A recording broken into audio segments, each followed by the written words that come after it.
Alam niyo ba guys na may nakita akong isang online application na nagmerong ads sa Facebook feeds po natin. So, kung sakaling makita nyo to guys, ay at least alam nyo or meron kayong idea kung paano ang isang lending application na ito. And sila daw nagpapautang guys up to 10,000 pesos for 180 days.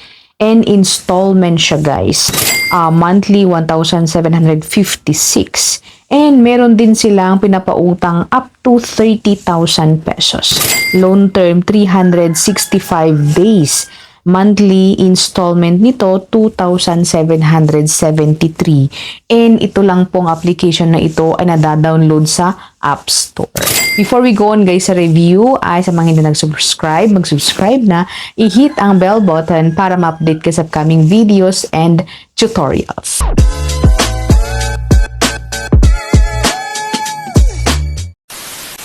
Alright, welcome back sa ating channel. For today's video, ating sisilipin ang isang lending application na nakikita natin sa or pwedeng makita sa Facebook or any social media. Ayan. So, ang application na ito guys ay CNU Credit. So, kung meron kayong makikita guys na ads dito sa Facebook or sa mga social media, at least alam nyo kung paano ang lending application na ito guys. So, NU Credit Loan Application Philippines by Peso Cash Loan and Lending App. Ayan, meron silang as of now 711 ratings, 4.9 stars.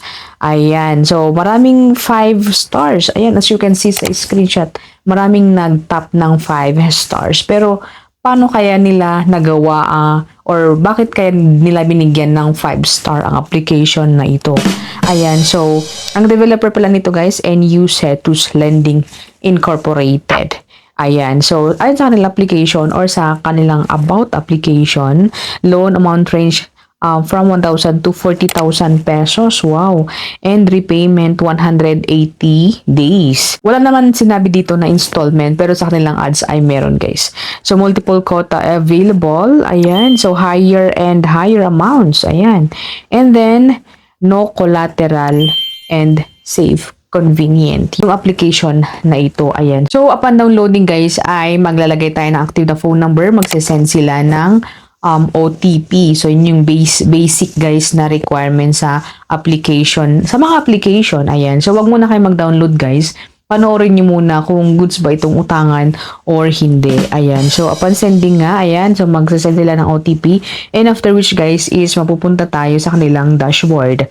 So, sabi dito, 50,000 pesos yung pwedeng utangin and 91 days yung loan term. Ayan, paid off orders, submitted application, ganyan. Complete 5 orders to unlock. Ayan.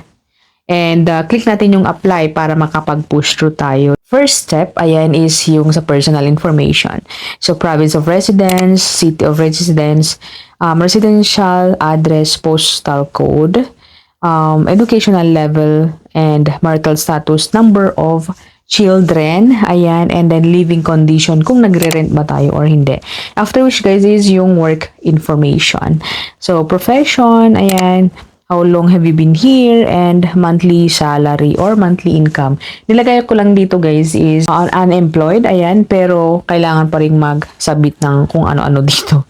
Ayan, after which guys is emergency contact na, ayan. Lagay natin contact and then name and then phone number. So, nangailangan lang sila ng tatlo. Ayan, tatlong contact information or contact references. And lagi kong sinasabi guys na yung mga nilalagay natin guys ay sabihan po natin para in case na may tatawag sa kanilang agent. Kasi alam po natin mga may agent na mga lending is makukulit. So at least alam nila yung mga sinasagot nila or alam nila na nilagay po natin sila as contact references. Ayan. Next natin is yung ID information na. So yung pa-ID, ayan, pa-picture sa ating ID. And yung ating selfie. So, yung mga ID na pwede dito, UMID, National ID, SSS, Teen ID, Passport, driving license, postal, voter's ID, and health card. Ayan. So, for me, ginamit ko na lang is Teen ID. Ayan. Teen ID ang aking nilagay. And, pagka-picture po natin ng ating ID is maka-capture po agad-agad yung mga information po natin. And take note guys na hindi po siya pwedeng i-edit. Kahit anong gawin mo, hindi po siya ma-edit. Kaya beware guys sa mga application na ina-applyan po natin. Kasi mas ganito na po siya, pipicturean natin, hindi na manual na ilalagay yung mga information. So automatic na nakaka-capture mga information. Ayan. After which guys is yung pa-selfie ni Mayor. Ayan. So, ayan guys, at dito po tayo nag-stop. Sad to say guys na hindi po natin na-push through ang utangan ito. Ayan. Kasi nung nag-selfie po tayo, ayan, kahapon, kasi kahapon ko po nakita ang application. Once po na nag-selfie po ako is hindi niya tinatanggap yung selfie. Kahit clear po yung background or anything, hindi po talaga niya kinukuha yung aking face. Siguro kasi hindi ka nakagandahan. Charing. And kanina guys, trinay ko ulit siya. Ayan, trinay kong buksan yung application. Sa ganun, ay pakita ko nga sa inyo yung kung magkano ipapautang sana or what. So, pinag-isipan ko guys kung magbibigay ba ako ng review tungkol dito sa application or mag-i-upload ko ba to. Kasi nga, hindi ko po siya na-push through. Pero napag-isip-isipan ko na i-upload ko para sa ganun, kung sino man ang nakanood at gustong itry, ay at least ay malaman nila na ganito palang application na ito. So basically, for me, kinuha lang nila yung information ko. So, di ba, naglagay ako ng personal information, ayan, and nag-upload ako ng ID ko, ayan. So, nakuha nila, syempre, pagka-upload natin ng mga ID natin, is nakukuha agad ng system nila, ayan. So, for me is a no, ayan, big letters, caps lock na NO po ang application na ito. Huwag niyo pong subukan kasi nga kinukuha lang niya yung information po natin. So, hindi po basta-basta nagbibigay ng information. Ayan. So, hopefully, magkakaroon ng pagbabago, ayan, sa application na ito. Pero as of now, huwag niyo na pong i-download guys. Pagkapanood niyo po ito ay huwag niyo pong i-download kung sakaling makita niyo yung application na yun sa App Store or sa Facebook ads. So, I'm not encouraging everyone na mag-utang kasi ang utang ay utang. Ayan.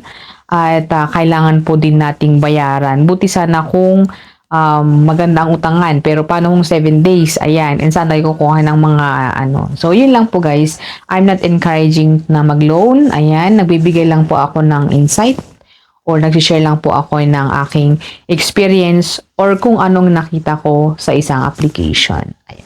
Thank you for watching and please comment down below kung ano man ang gusto nyong mga application na ating sisilipin.